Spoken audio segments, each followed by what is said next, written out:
Here's what nobody tells you about being a Gilded Age wife. The deal was supposed to be simple. You got the mansion, the jewels, the servants, the social position, the security of never having to worry about money for the rest of your life. In exchange, you were supposed to be decorative, obedient, grateful, and above all, silent about the fact that your husband viewed you as just another acquisition, like his yacht, or his art collection, or his railroad stocks, something that reflected his success and required occasional maintenance, but wasn't expected to have opinions or ambitions of its own. Most women accepted this bargain, or at least pretended to. But some women, the smart ones, the patient ones, the ones who understood that power in a world designed to keep them powerless, required strategy rather than rebellion, decided to play a longer game. They smiled, they waited, they built their own fortunes and their own power bases, and then, when the moment was right, they systematically dismantled everything their husbands had built, outlasted them, outmaneuvered them, and emerged from marriages that were supposed to contain them as some of the most powerful women in America. This is the story of 3 Gilded Age wives who refused to be merely decorative accessories to their husbands' ambitions, who turned the very system designed to control them into a weapon they could use to their own advantage, who understood that sometimes the best revenge isn't served hot, but rather ice cold, after years of strategic patience. If you're watching with tired eyes and an overthinking mind, this story is for you. If you really enjoy these bedtime journeys through history, please like this video, subscribe, and tell me in the comments where you're listening from. I always love knowing where these stories are keeping you company. Arabella Huntington was born around 1850. The exact date is unclear because she spent most of her life obscuring her origins, which is generally what you do when those origins involve poverty so extreme that accurate record-keeping wasn't really a priority. She grew up in Alabama, or possibly Virginia, depending on which version of her story you believe, in circumstances that were genteel enough to give her some education and social polish, but poor enough that she understood from a very young age that beauty and intelligence were resources that could be strategically deployed to escape the kind of life where you worried about things, like whether you could afford to heat your house in winter. Think of Arabella as the 19th century equivalent of someone who grows up poor but figures out how to network their way into opportunities.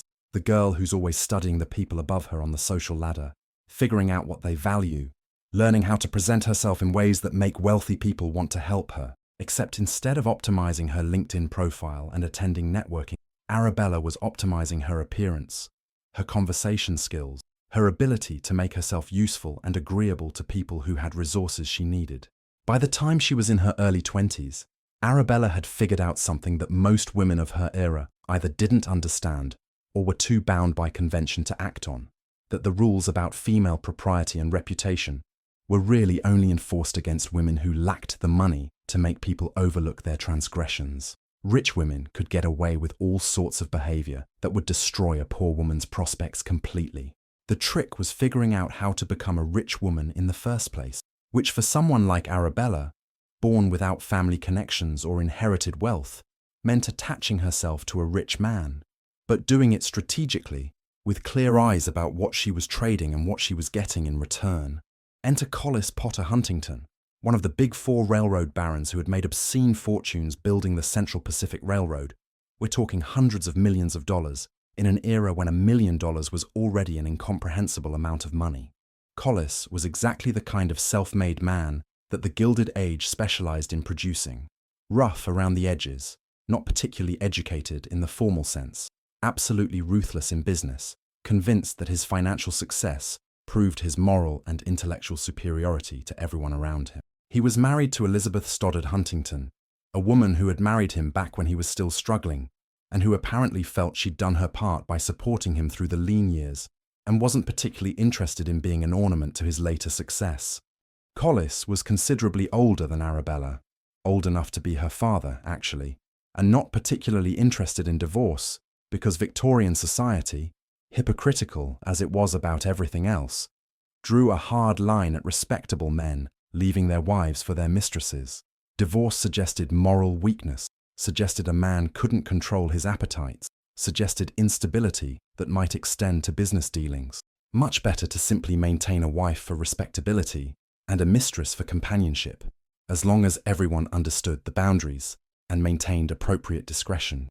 So, Arabella became Collis Huntington's mistress sometime in the early 1870s, a position that sounds scandalous until you understand that in Gilded Age America, wealthy men keeping mistresses was so common, it was basically expected as long as everyone maintained appropriate discretion, and the mistress understood her place in the social hierarchy, which was approximately nowhere.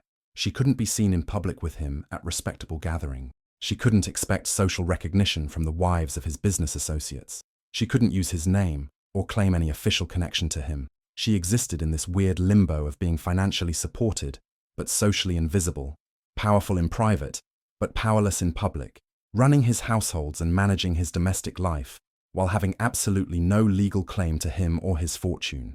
It's a bit like being someone's longtime girlfriend who does all the emotional labor of a wife, managing the household, entertaining guests, providing companionship and support, but getting none of the legal protections or social recognition. Except in Arabella's case, the stakes were much higher, because she had no independent income, no family support to fall back on, no options if Collis decided to end the arrangement.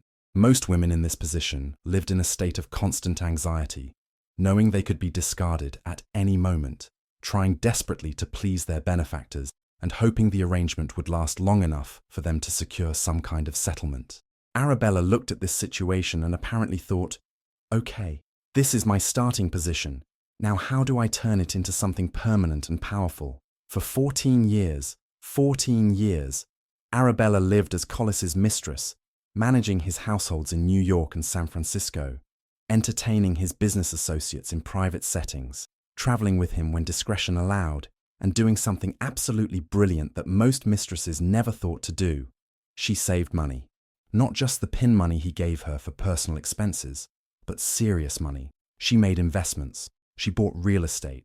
She built her own fortune, slowly and quietly, using the access to information and business connections that came from being Collis Huntington's companion. The genius of this strategy is that Arabella was essentially insider trading before insider trading was illegal.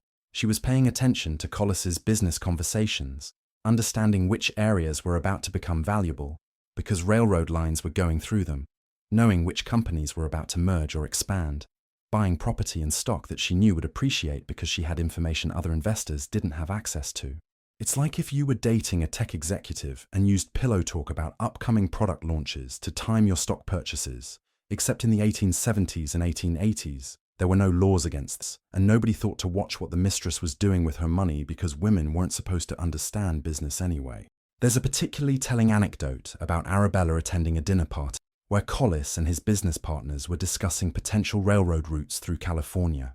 She sat there quietly, playing the role of decorative companion, not participating in the conversation because women weren't expected to have opinions about business matters, but she was listening carefully. And the next week she quietly purchased several parcels of land along the proposed route. When the railroad went through and land values exploded, Arabella made a small fortune. Small by Collis's standards, certainly, but substantial by any normal measure. She did this repeatedly over 14 years, building an investment portfolio that made her financially independent even before she married him. By the time Collis's wife Elizabeth finally died in 1883, and there were whispers that Elizabeth's death was convenient for everyone involved, though nothing was ever proven or even seriously investigated, because rich men's wives dying was considered natural even when the timing seemed suspicious. Arabella had transformed herself from a mistress who could be discarded at will into a woman with independent wealth and the kind of financial acumen that made her a valuable partner rather than just a decorative companion.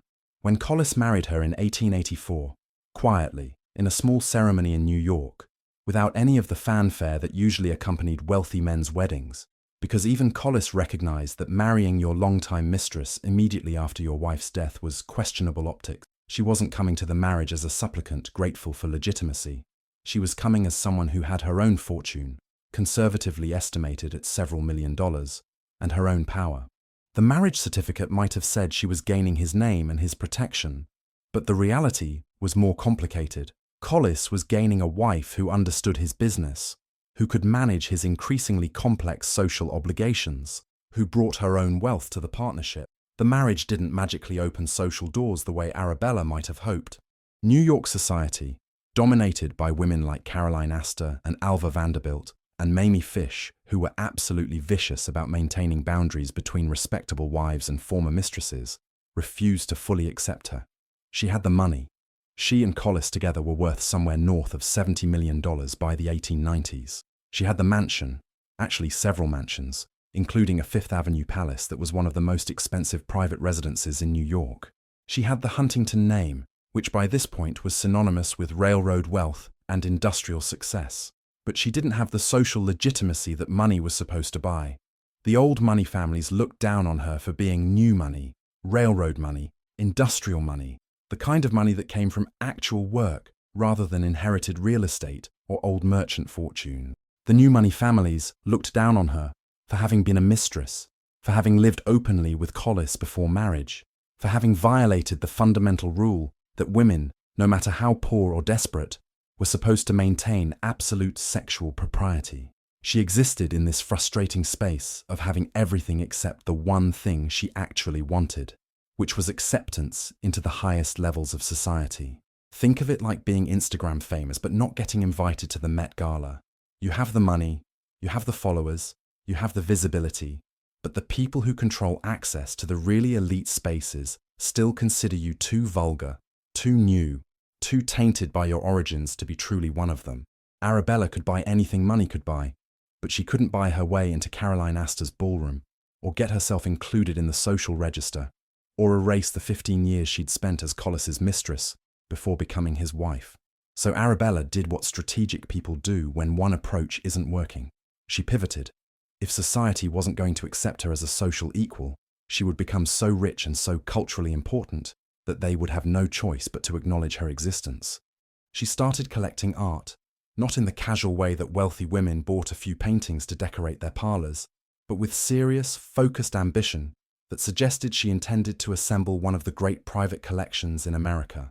She studied art history, hired experts, developed relationships with dealers in Europe who could give her access to paintings and sculptures before they went to public auction.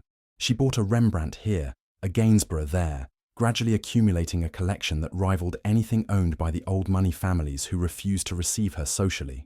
When she walked into an art dealer's gallery, they treated her with the kind of respect they showed to museum directors, because she was buying at that level, making decisions that affected the art market, becoming the kind of collector whose purchases were noted in newspapers and trade publications. There's a wonderful story about Arabella attending an art auction in Paris in the 1890s, one of those exclusive events where the old money American families sent representatives to bid on important pieces. She was there in person, which was unusual. Most wealthy women sent male relatives or art advisors to do their bidding, and when a particularly important Renaissance painting came, she started bidding against a representative of the Astor family. The Astor representative, apparently operating under instructions to acquire the painting regardless of cost, kept raising his bid. Arabella kept raising hers.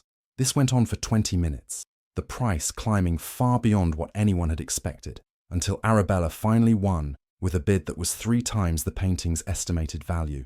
The Astor representative was furious. He confronted Arabella after the auction, suggesting that she had deliberately driven up the price out of spite, that she had no real appreciation for art and was simply spending money to embarrass her social betters. Arabella looked at him and said very calmly that she had wanted the painting. She could afford the painting, and she had bought the painting, and if the Astors couldn't compete with her financial resources, then perhaps they should reconsider whether they were really as superior as they believed themselves to. Then she arranged to have the painting shipped to New York and hung it in her Fifth Avenue mansion where Caroline Astor could see it but could never own it.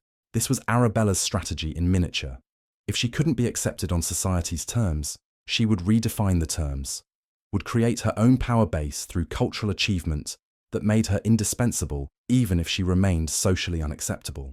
She was building a legacy that would outlast the petty social hierarchies of 1890s New York and was investing in something permanent that couldn't be taken away by social gatekeepers. And then, in 1900, Collis Huntington died at age 78, and Arabella inherited everything. Well, not quite everything. There were other family members, nephews and nieces, who had expected to inherit portions of the fortune, complicated estate considerations that took lawyers months to sort through. But when the dust settled, Arabella had somewhere in the neighborhood of $50 million, which in 1900 was approximately 1.9 billion in today's money. She was suddenly one of the wealthiest women in America, and unlike most Gilded Age widows who inherited fortunes and then hired male relatives or business managers to handle their money, Arabella decided she was perfectly capable of managing her own affairs. Thank you very much. She continued investing in real estate and railroads, showing the same acumen she'd demonstrated for 30 years. She continued collecting art with even more aggressive ambition, now that she controlled the entire fortune rather than just her own portion. She maintained multiple residences, traveled extensively, lived exactly as she pleased without reference to what anyone thought appropriate for a widow. When people suggested she should remarry for protection or companionship, or whatever other reasons Victorian society thought women needed husbands, she smiled politely and changed the subject. What happened next was so scandalous that it occupied society gossip for years and gave the old money families who had excluded Arabella absolute fits of outrage and vindication. In 1913, 13 years after Collis's death, long enough that she'd established herself as a respectable widow, long enough that people had stopped watching her quite so carefully, Arabella married Henry Edwards Huntington, Collis's nephew who had been working in the family railroad business and who had his own considerable fortune, but nothing approaching what Arabella had inherited. The marriage consolidated the entire Huntington fortune under one couple, which from a financial perspective was brilliant estate planning. But it also created all sorts of uncomfortable questions about what exactly Henry and Arabella's relationship had been while Collis was still alive. Had she been grooming her eventual second husband while married to her first? Had there been an inappropriate relationship? Had she been planning this consolidation of wealth for years, playing an even longer game than anyone had suspected? Society matrons couldn't decide whether to be scandalized by the possible implications or impressed by the strategic brilliance. On one hand, marrying your late husband's nephew looked suspicious, suggested all sorts of inappropriate history, violated the informal rules about maintaining appropriate distance from your husband's family after his death. On the other hand, keeping all that money consolidated within one family, preventing it from being dispersed among various heirs and distant relatives, was exactly the kind of dynastic thinking that old money families claim to value. The fact that Arabella had achieved this while being a former mistress from questionable origins just made the whole thing more complicated and more interesting. Arabella didn't particularly care what society thought at this point, which is the wonderful thing about being obscenely wealthy in your 60s. Eventually you reach a point where other people's opinions become optional rather than mandatory. She and Henry spent the rest of their lives assembling one of the greatest art collections in American history, buying masterpieces like Gainsborough's The Blue Boy for prices that made headlines, building what would eventually become the Huntington Library, Art Museum, and Botanical Gardens in San Marino, California. They worked as partners in a way that Arabella and Collis never had. Henry respected her judgment, consulted her on major decisions, treated her as an equal in their cultural project. It's like they were building a startup together, except instead of a tech company, they were building a cultural institution. And instead of venture capital, they were using railroad money. They bought entire libraries of rare books. They commissioned gardens that took years to design and plant. They created something that would last centuries, something that would make the Huntington name synonymous with culture and scholarship, rather than just robber baron capitalism. When Arabella died in 1924, she left behind a legacy that had nothing to do with Collis Huntington and everything to do with her own vision, her own taste, her own strategic brilliance. She had started as a poor girl from the South with nothing but beauty and intelligence, spent 14 years as a mistress building her own fortune in the shadows, emerged as a legitimate wife who still wasn't quite acceptable to society, married a second time to consolidate her power and wealth, and ended as one of the most important art collectors and cultural philanthropists in America. The Huntington Library still exists today, one of the most important cultural institutions in California, a permanent monument to a woman who refused to let her origins, or her scandalous past, define her future. Did she destroy Collis Huntington? Not exactly. He died of natural causes, wealthy and successful by any objective measure. But she did something arguably more impressive. She took everything he had built, everything that was supposed to represent his legacy as a railroad baron and industrial titan, and transformed it into her legacy instead. The Huntington name today is associated not with railroads and robber baron capitalism and the kind of ruthless business practices that built Gilded Age fortunes, but with art and culture and scholarship and the gardens where tourists wander through carefully designed landscapes. That transformation was entirely Arabella's doing. She waited him out, outlasted him, and then rewrote the entire story of what the Huntington fortune meant.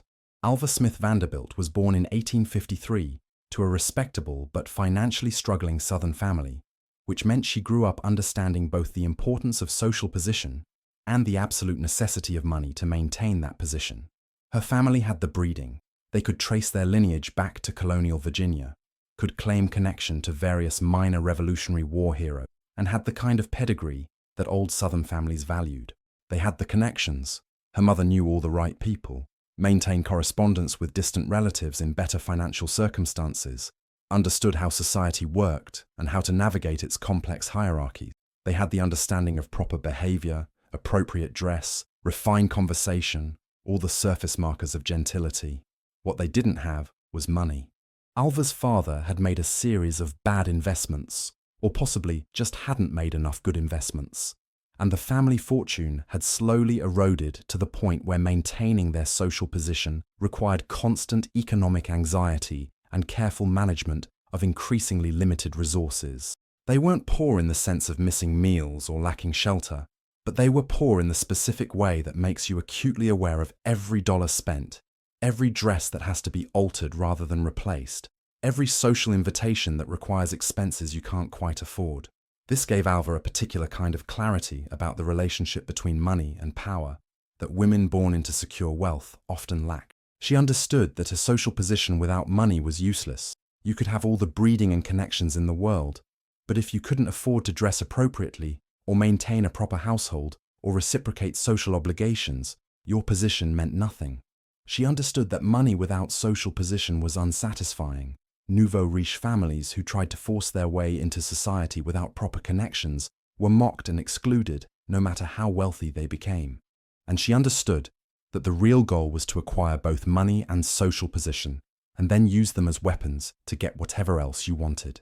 In 1875, at age 22, Alva married William Kissam Vanderbilt, grandson of Cornelius Commodore Vanderbilt, who had died just 2 years earlier, leaving a fortune so large that it represented approximately 1% of the entire US GDP. The Commodore had been a steamboat and railroad magnate who built his fortune through a combination of business genius, ruthless competition, and willingness to bend or break rules when convenient.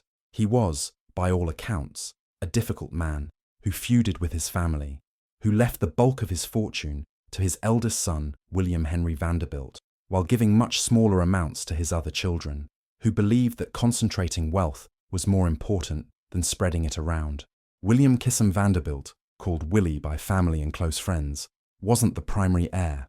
That honor went to his older brother Cornelius II, who inherited the bulk of their father William Henry's fortune when he died in 1885.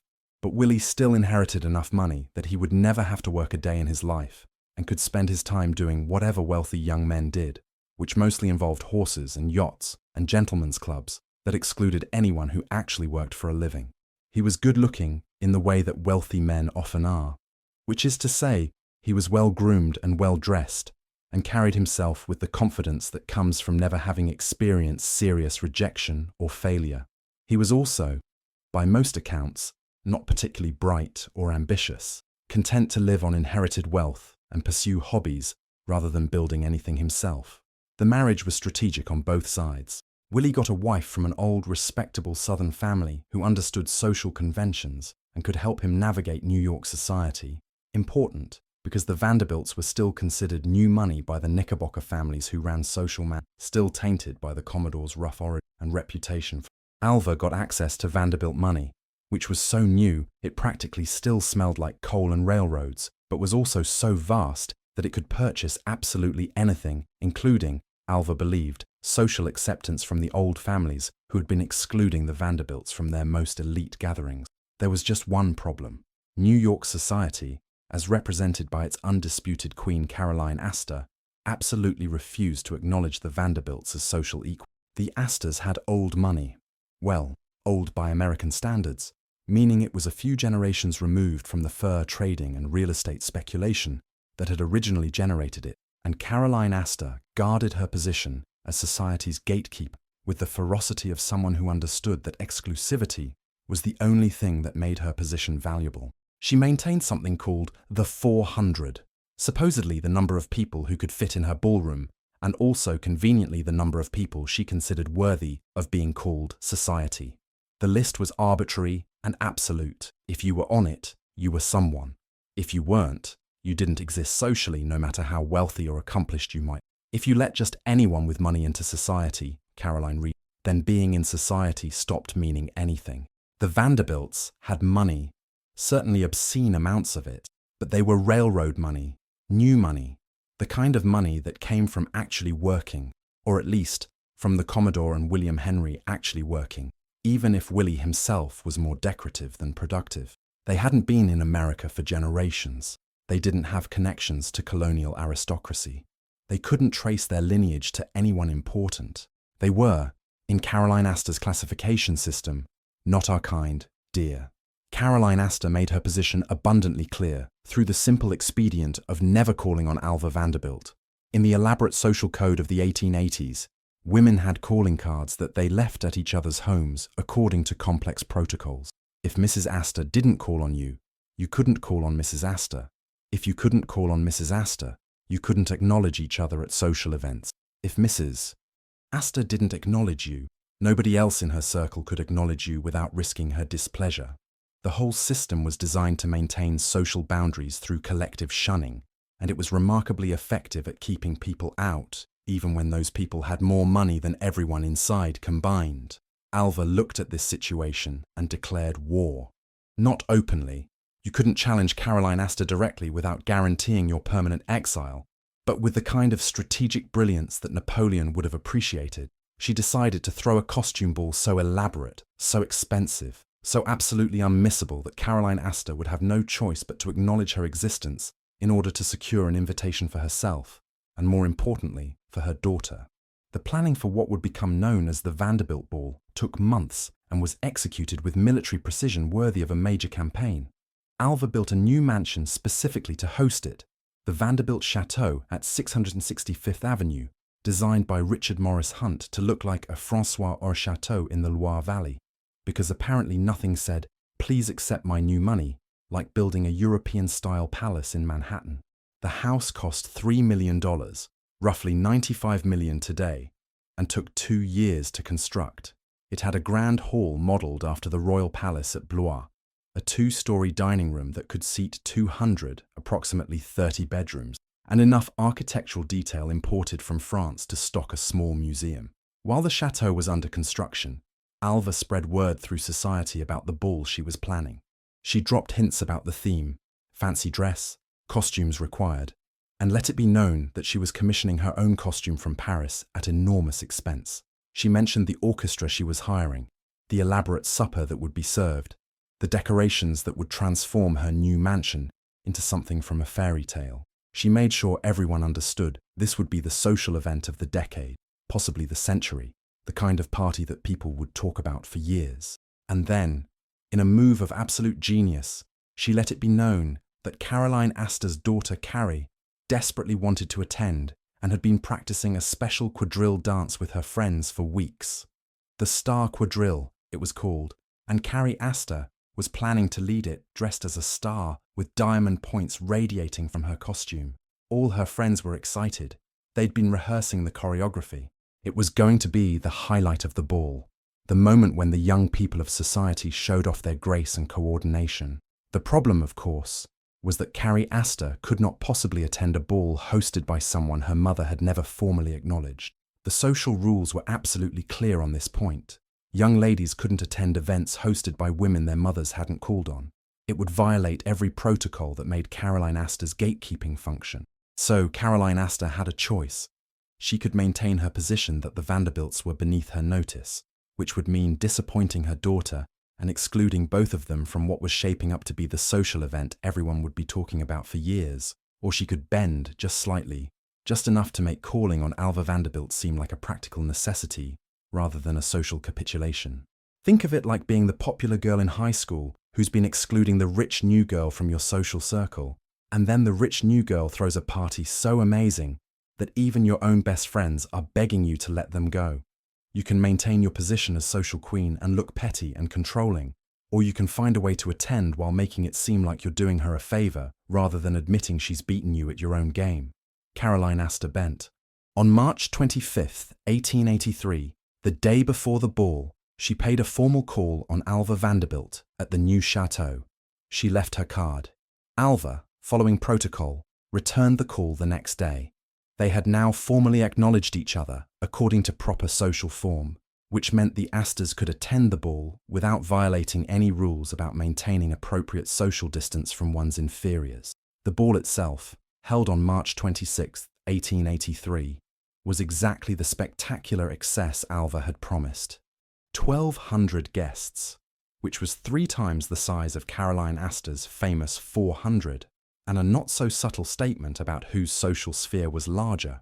Costumes that cost more than most people earned in years. Alva herself wore a Venetian princess costume that reportedly cost $30,000 in 1883 money, which is approximately $900,000 in today's dollars, for one dress she would wear. Decorations that transformed the chateau into a fantasy of European aristocracy, with rooms decorated to represent different historical periods and countries.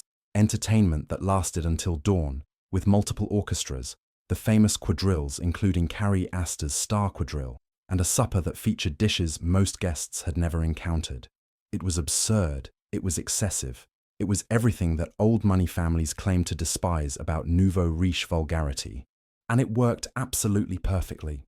From that night forward, the Vanderbilts were unquestionably part of New York's highest society, and Alva Vanderbilt was recognized as a social force who could not be ignored.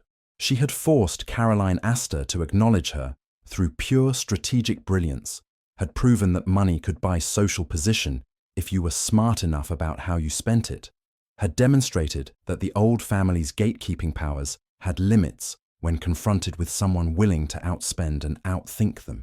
Having conquered New York society through sheer force of will and spectacular expense, Alva set her sights on bigger targets. She co-founded the Metropolitan Opera in 1883, not because she was particularly interested in opera. By most accounts her musical taste was decidedly middlebrow, but because the old Academy of Music was controlled by old money families who limited boxes to their own circle. The Academy had only 18 boxes, all of them owned by Knickerbocker families, and they refused to sell or rent to anyone new. This meant that wealthy families like the Vanderbilts, no matter how much money they had, couldn't have opera boxes, couldn't participate in one of the most important social rituals of Gilded Age New York. So Alva and several other new money families simply built a new opera house.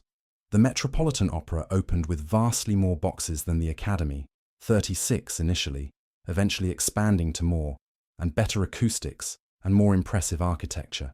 They hired better performers. They staged more elaborate productions. They made the old Academy look shabby and outdated by comparison. Within a few years, the Academy closed and the Metropolitan Opera became New York's premier venue, a victory of new money over old that must have been deeply satisfying to Alva, who had basically spent $2 million building an opera house, just to prove that old money's gatekeeping could be circumvented if you had enough resources and determination. She built Marble House in Newport, Rhode Island, a summer cottage that cost $11 million, roughly $400 million today, and looked less like a cottage and more like a palace because it basically was one, designed by Richard Morris Hunt to resemble the Petit Trianon at Versailles. It was made of white marble and had 500,000 cubic feet of the stuff shipped from quarries around the world. It had a gold ballroom with actual gold leaf covering the walls and ceiling. It had a Chinese tea house on the property where Alva could serve tea while looking out at the ocean and presumably feeling satisfied that she'd built something that made other Newport cottages look modest by comparison. Everything Alva did was calculated to demonstrate that the Vanderbilts didn't just have money, they had the kind of money that made them essentially American royalty, that their wealth was so vast it couldn't be contained by old money gatekeepers, that new money could buy everything old money had and then some. She was rewriting the rules of American society in real time, proving that the old Knickerbocker family's claims to superiority were meaningless when confronted with industrial-age fortunes. And then, having secured her social position, having achieved everything that ambitious Gilded-age women were supposed to want, having forced her way into society and built monuments to her triumph, Alva did something completely unexpected. She divorced William Vanderbilt in 1895, shocking society and creating the kind of scandal that should have destroyed her social position completely. Divorce in the 1890s wasn't just socially questionable, it was social suicide, especially for women. The laws were stacked against women divorcing.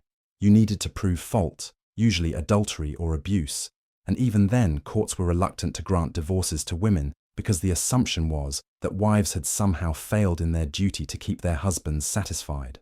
Men could sometimes survive divorce with their reputations mostly intact. Boys will be boys, couldn't control his appetites, married the wrong woman. But women who divorced were assumed to be either moral failures, who couldn't keep their husbands, or hysterical troublemakers, who didn't understand that marriage meant accepting whatever behavior your husband chose to engage in. The fact that Willie Vanderbilt had been openly keeping a mistress for years should have been irrelevant. Wealthy men keeping mistresses was expected, almost traditional, certainly not grounds for divorce. The understanding was that wives were supposed to ignore such indiscretions, to maintain dignified silence, to focus on their social duties and their children, and pretend they didn't know that their husbands were spending time and money on other women. Objecting to this arrangement marked you as difficult, unrealistic, someone who didn't understand how marriage worked in wealthy circles. But Alva had something most women didn't have: enough money and enough established social power that she could survive the scandal. She'd spent 15 years building her own social position, cultivating her own connections, making herself indispensable to New York society in ways that had nothing to do with her husband. She hosted the parties people wanted to attend. She sat on the boards of important cultural institutions. She knew everyone worth knowing and had leverage with all of them. Walking away from her position would have required walking away from connections and opportunities that people valued too much to sacrifice just to punish a divorced woman. She took a huge divorce settlement. Some reports suggested she got $10 million. Others said it was closer to $5 million. The exact amount was never publicly confirmed, but it was certainly enough to maintain her lifestyle indefinitely, and simply waited out the social consequences. Some people cut her, certainly. Some doors closed, at least temporarily. There were women who refused to receive her, who dropped her from guest lists, who made pointed comments about fallen women and the importance of maintaining marriage vows. But enough people either admired her courage or were too invested in maintaining their connection to Vanderbilt money and social influence to completely ostracize her, and eventually the scandal faded into just another piece of society gossip, shocking when it first broke, but gradually losing power as people moved on to newer scandals. What became clear in retrospect was that Alva had used her marriage to William Vanderbilt exactly as long as she needed it. She had married him to get access to money and the Vanderbilt name. She had used that access to storm the gates of New York society, to force Caroline Astor to acknowledge her, to build her own power base that existed independently of her husband. She had co-founded the Metropolitan Opera, built architectural monuments to her ambition, made herself a central figure in New York's cultural life. And then, once she had achieved those goals, once she no longer needed William Vanderbilt for anything, she discarded him and moved on to her next project. That next project was marrying her daughter Consuelo off to Charles Spencer Churchill, the Duke of Marlborough, in what would become one of the most notorious forced marriages of the Gilded Age. Alva literally locked Consuelo in her room and threatened to shoot Consuelo's actual love interest if she didn't agree to marry the Duke. But that's another story. The relevant point is that Alva had absolutely no qualms about sacrificing her daughter's happiness to achieve her goal of connecting the Vanderbilt fortune to British aristocracy, just as she had no qualms about divorcing William when he stopped being useful to her ambitions. Did she destroy William Vanderbilt? He survived the divorce, married his longtime mistress, and lived quite comfortably on his remaining fortune until his death in 1920. But Alva had systematically taken everything his money was supposed to provide: social position, cultural influence, the ability to shape New York society, the legacy of what the Vanderbilt name meant, and claimed it as her own. She turned his wealth into her power, used it to achieve goals he had no interest in and probably didn't fully understand. and then walked away from the marriage when it stopped serving her purposes. The Vanderbilt name today is associated as much with Alva's ambitions and achievements, the Metropolitan Opera, Marble House, her later work for women's suffrage, as with William's largely unremarkable life as a wealthy man who liked yachts and horses and had the misfortune to marry a woman far more ambitious and capable than himself. Evelyn Walsh was born in 1886 in Leadville, Colorado, during the absolute peak of silver mining boom times, which meant she grew up in a world where fortunes could be made overnight and lost just as quickly, where today's millionaire might be tomorrow's bankrupt, where money was real, but also somehow not quite real, because it appeared and disappeared with the kind of volatility that made the stock market look stable by comparison.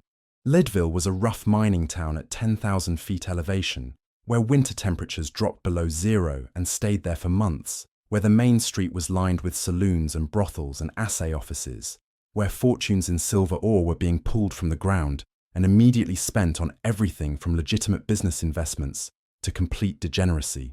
Her father, Thomas Walsh, was an Irish immigrant who had come to America with nothing and spent decades prospecting, moving from one mining camp to another, chasing rumors of silver strikes, always believing the next claim would be the one that made him rich.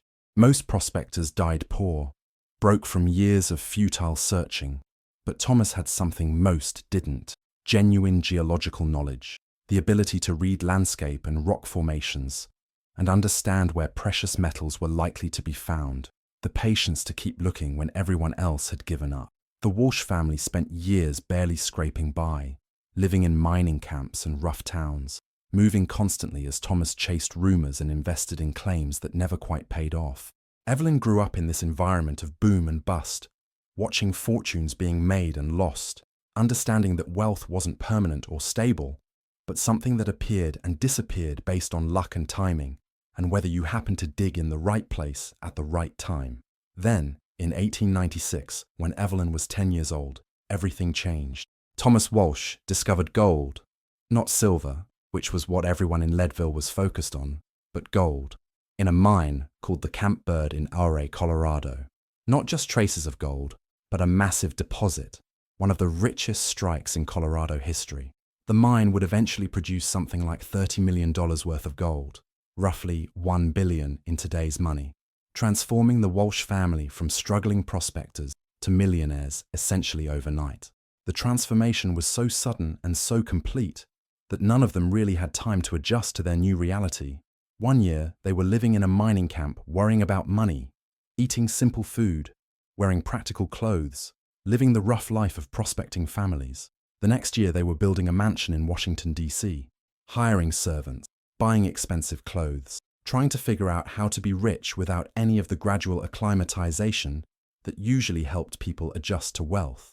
Thomas Walsh, to his credit, seemed to handle the transition reasonably well. He was older. He'd spent decades being poor.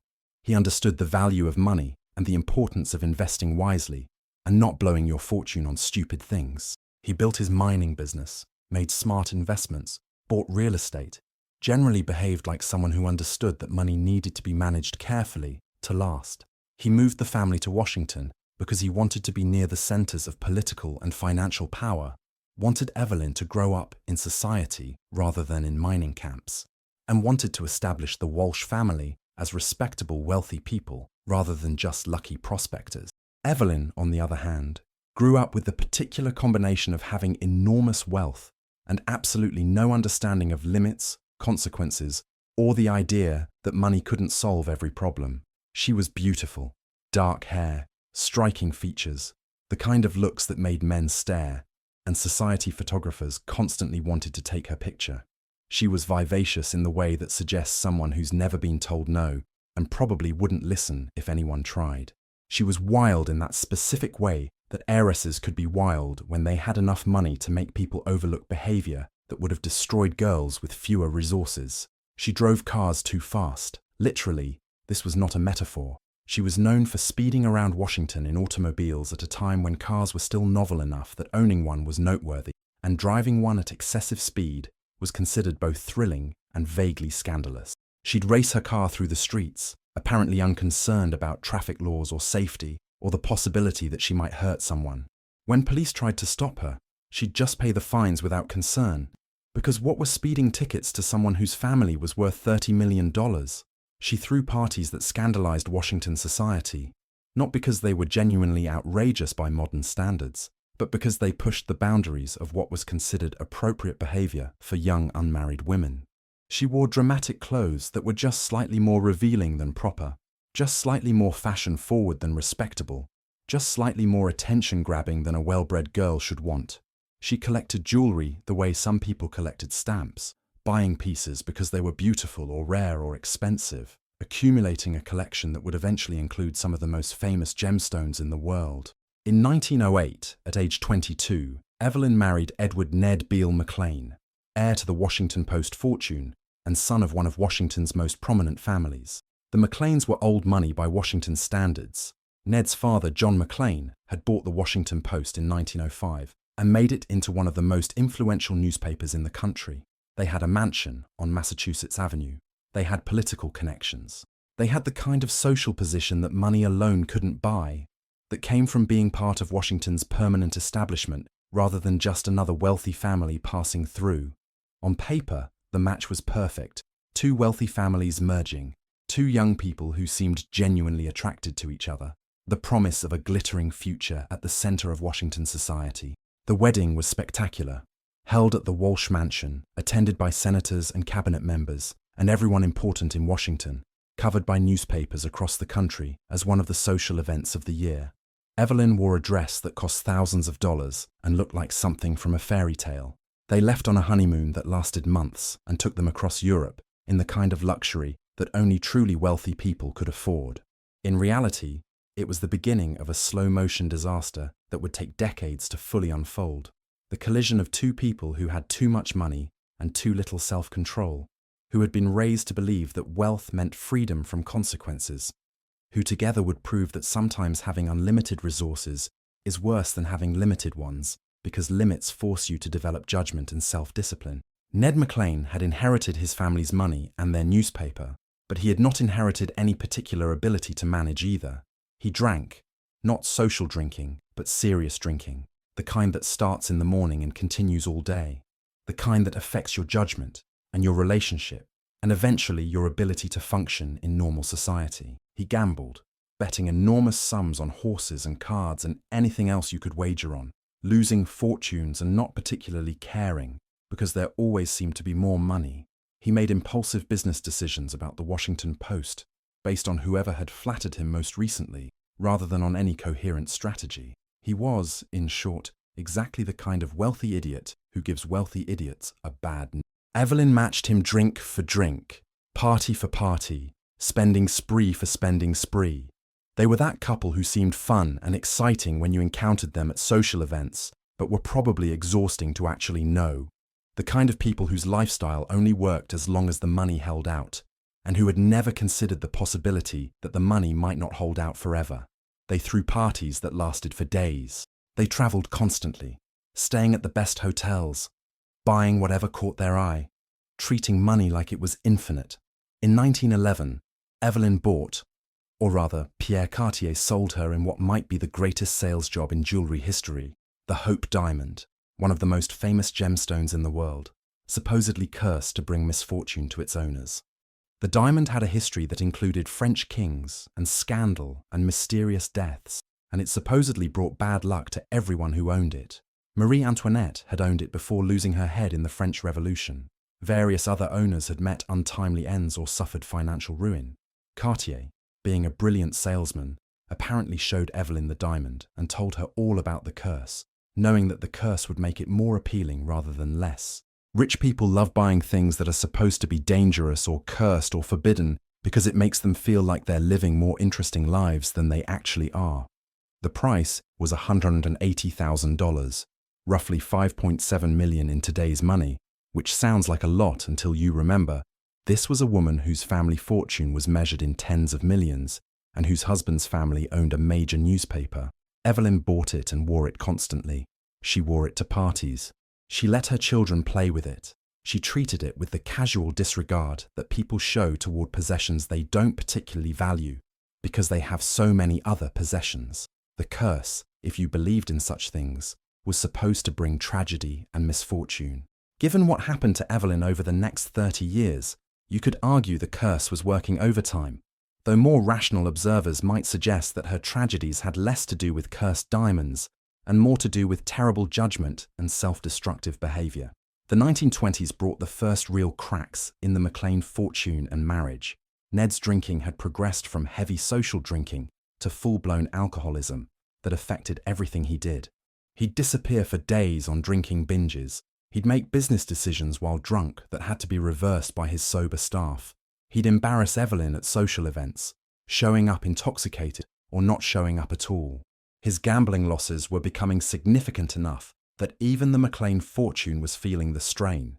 He'd lose tens of thousands of dollars in single evenings playing cards or betting on horses, then laugh it off as though losing more than most people earned in years was amusing rather than alarming.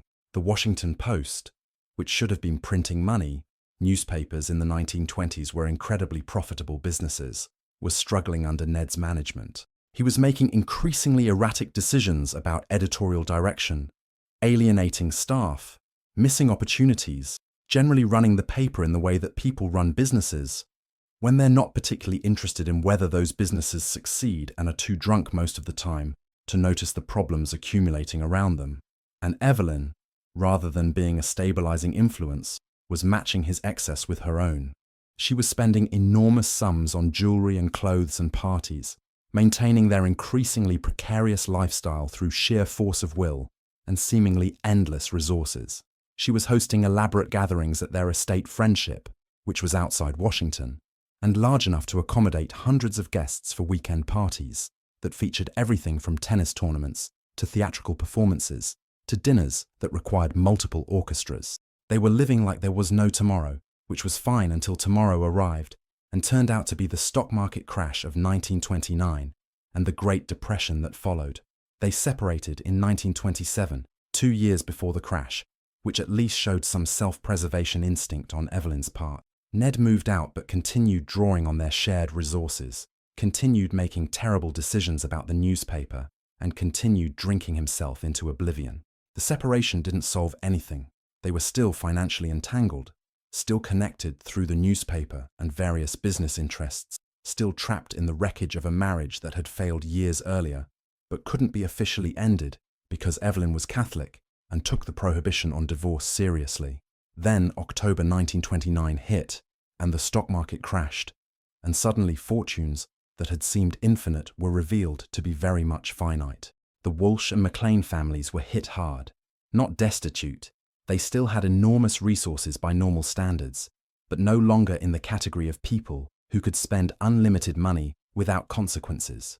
Real estate values collapsed. Stock portfolios became worth fractions of their former value. Business income dropped as the Depression deepened and advertising revenue dried up, and newspapers struggled along with every other business. Evelyn, for the first time in her life, had to think about money as something that could actually run out. She started selling some of her jewelry, not the Hope diamond, because she seemed genuinely attached to it, but other pieces she'd accumulated over the years. She temporarily pawned the Hope diamond in 1933. Pawned it, can you imagine? Taking one of the most famous gemstones in the world to a pawn shop and using it as collateral for a loan, which gives you some sense of how bad things had gotten when you're pawning famous diamonds to raise cash for immediate expenses. The Washington Post was hemorrhaging money, losing tens of thousands of dollars a month, unable to compete with other Washington newspapers that were better managed and had owners who were sober enough to make coherent decisions. Ned was in no condition to do anything about it. His alcoholism was now so severe that he was barely functional, spending most of his time in some kind of alcoholic stupor, occasionally emerging to make things worse with terrible business decisions made while drunk. In 1933, Ned McLean was declared legally insane and committed to a psychiatric facility. The legal proceedings were sad and sordid. Doctors testified about his drinking, about his erratic behavior, about his inability to manage his own affairs. The court appointed guardians to handle his estate and business interests. It was, in many ways, a mercy. Ned was clearly incapable of functioning in normal society, was a danger to himself and to the business interests that employed hundreds of people, needed professional care that he wasn't going to seek voluntarily. The Washington Post was sold that same year, 1933, to Eugene Meyer as part of settling Ned's estate and debts. The McLean family's ownership of one of America's most important newspapers was ended by a combination of poor management, alcoholism, the Depression, and the general inability of Ned McLean to be a functional human being. It marked the definitive end of the McLean family's influence in Washington. They'd been important for decades, had been at the center of political and social life, and had been the kind of family that mattered. Now, they were just another wealthy family that had imploded through excess and poor judgment. Evelyn outlived Ned. He died in the psychiatric facility in 1941, his body destroyed by decades of alcohol abuse, his mind gone long before his body gave. She spent the rest of her life trying to maintain some version of her former lifestyle despite dramatically reduced circumstances. She still had money, still had jewelry including the Hope diamond, which she'd managed to reclaim from the pawn shop, still had enough resources to live comfortably by any normal standard. But the days of unlimited spending, of being at the center of Washington society, of throwing parties that lasted for days and treating money as an infinite resource, were over. She had gone from being one of the richest, most famous women in America to being a cautionary tale about excess and poor financial management. Her story was used to lecture young heiresses about the importance of moderation, about the dangers of marrying someone equally reckless, about what happens when people with unlimited resources and no self-control collide. The Hope Diamond curse seemed vindicated, though again, rational observers might note that you don't need a cursed diamond to explain tragedy when you have two alcoholics with infinite money and no judgment. When Evelyn died in 1947, she left behind debts, a complicated estate, and the Hope diamond, which her estate eventually sold to pay creditors. The diamond went through several owners before ending up in the Smithsonian Institution in 1958, where it remains today as one of their most famous pieces.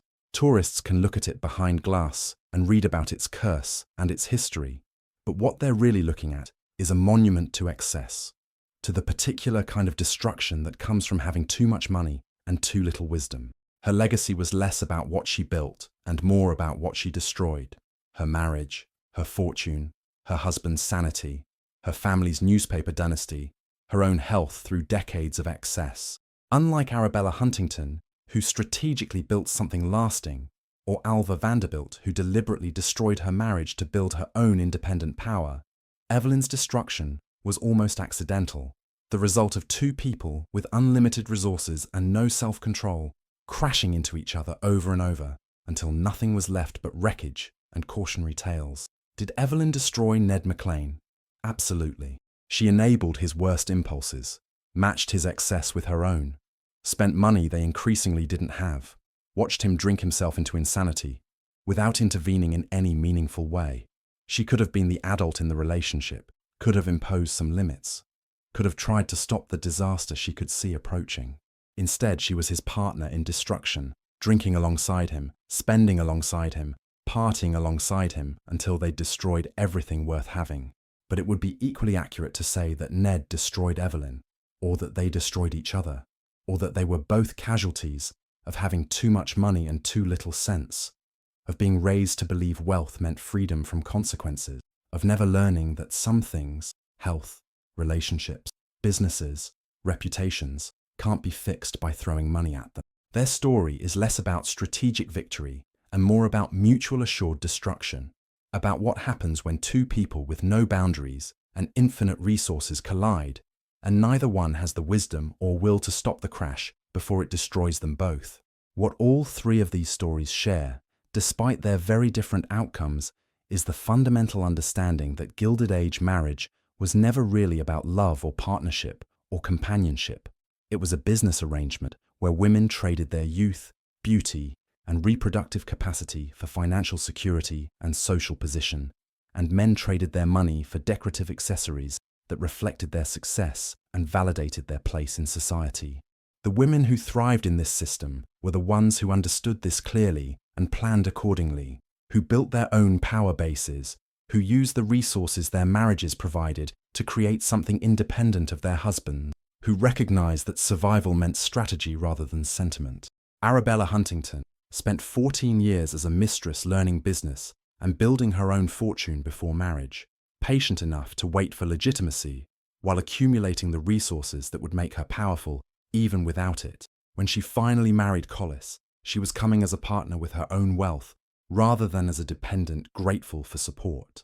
When he died, she took his fortune and his name and transformed both into something entirely her own, a cultural legacy that had nothing to do with railroads and everything to do with her vision for what American wealth could accomplish. She outlasted him, outmaneuvered him, and ultimately erased him from his own legacy, replacing his story with hers. Alva Vanderbilt used her marriage to storm New York society, forcing her way past Caroline Astor's gatekeeping through pure strategic brilliance and spectacular spending. She turned Vanderbilt money into social power, cultural influence, and eventually into independence, then divorced Willie once he'd served his purpose, surviving the scandal through sheer force of will and established position. She proved that the system that was supposed to contain women had vulnerabilities that could be exploited, that social power carefully built over years could survive even divorce, that women didn't have to accept subordinate status just because society said they should. Evelyn Walsh McLean married into the Washington aristocracy and spent decades in mutually destructive excess until both she and her husband were ruined, their fortune depleted, their newspaper lost, their lives reduced to cautionary tales about what happens when unlimited resources meet unlimited foolishness. She destroyed Ned and herself simultaneously, proving that having everything society said you should want, beauty, wealth, social position, famous jewelry, meant nothing if you lacked the wisdom to manage any of it. The pattern across these stories is that the women who succeeded, Arabella and Alva, understood that power in a patriarchal system required patience, strategy, and willingness to play a long game. They accepted that they couldn't fight the system directly, that rebellion would be crushed, that they needed to work within existing structures while slowly building independent power. They saved money, made investments, cultivated social connections, built cultural influence, created foundations that would support them if and when they chose to break free from their marriages. They also understood timing.